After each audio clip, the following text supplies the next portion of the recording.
Right, in this next video, I wanted to show off some of the apps that are built into your bTres. And this is where future apps will go in as well. So from any one of these gauge screens, anytime you can swipe up from the bottom. And what you're going to get is this menu, right? So very common use case, of course, is checking your faults. So then you can tap this fault checker and then tap, and actually automatically it just won't work in this demo I have running.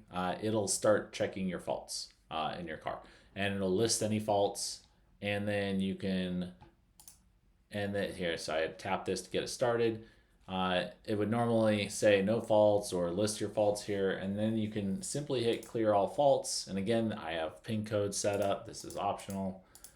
And you'll see it clear them from your car. Your check engine light will go away. You know, whether it comes back or not is dependent on what's wrong with your car, but this is a very quick, easy way. At any time, you just swipe up, click the check faults app that I have in here, and that's it. And then you click to go away. So let's check out what the next option was, which is view alerts. I'm gonna give you an example of what an alert looks like. So right now it says no alerts at this time. I'm going to skip ahead here, and I'm gonna tell this demo to pretend I'm doing a virtual dyno, a 100% pedal pull. I will do a video just on this, but this basically just mimicked me doing 100% pedal pull in third gear from under 3,000 RPMs up to north of 6,000 RPMs and letting off. And it instantly, as you can see, gives me a virtual dyno. So I'm going to, like I said, talk about this a little bit more. I'm not going to stick on this. I'm going to click back here. As part of this demo, you can see here that there is this red icon, this alerts icon. Clicking this will do the same thing as swiping up and clicking on the alerts one. This will show yellow alerts and red alerts, right? And these can all be defined. A lot of the basic ones are defined out of the box, but in another video, I'll show you actually how to define specific custom alerts. But what this is telling me is this alert's kind of about my low pressure fuel. And it's saying, yo, low pressure fuel was less than 4.5.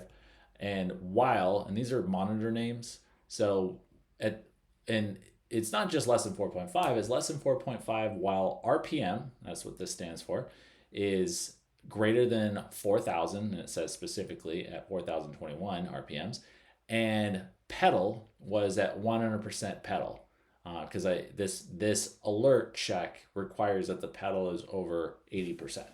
And so these were all met, and LPF was less than 4.5. That's the red alert. There's going to be some yellow ones that are a little bit more just warnings. Red is like, yo, very likely you should check this out. Yellow is like, hey, I don't know what your tune you have.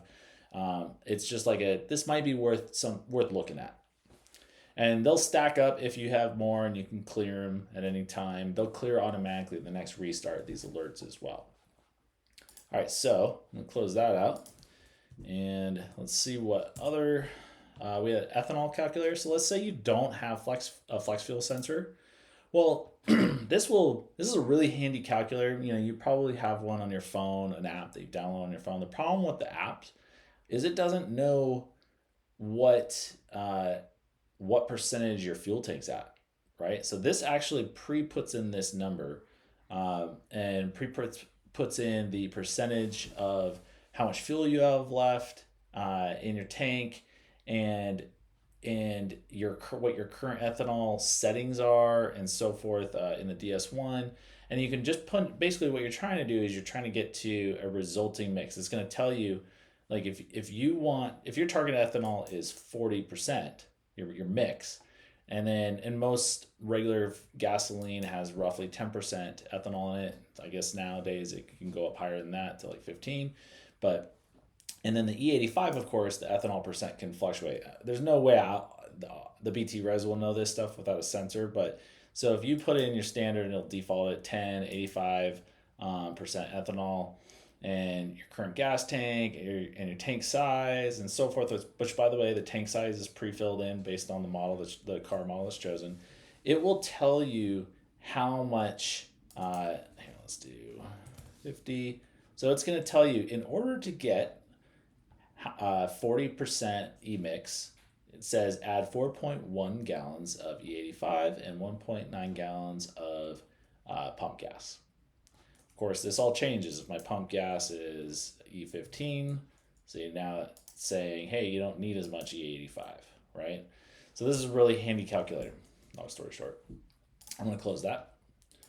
Next up, and then last in here for now is the logger controls. So the bTres is always logging. It's automatically doing regular general logs, pole logs, dyno logs, all this stuff automatically. You don't have to think about it. But say you wanted to log while in park, or you wanted to just for another reason manually start and stop your logging up to a total of 10-minute logs per log file. You can stop it, it'll automatically stop at 10 minutes anyways. But yeah, and then you can start it again and create another log file. Anyways, you're just going to hit start. And when you're done, you're going to hit stop. And it's created a log file. So those are the apps for the bTres.